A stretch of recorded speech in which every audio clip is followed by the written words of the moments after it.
In this video, we're going to look at how to import free assets from the Unity Asset Store into Unity. So we're going to select the asset we want. We're going to open it in a new page. Now we can click Add to My Assets because it's a free asset. You don't need to buy it first.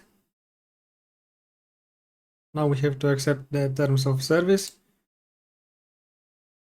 Now we can see that it was added to my assets. So now we can go to Unity. We go to Window, Package Manager, My Assets. We can search for its name.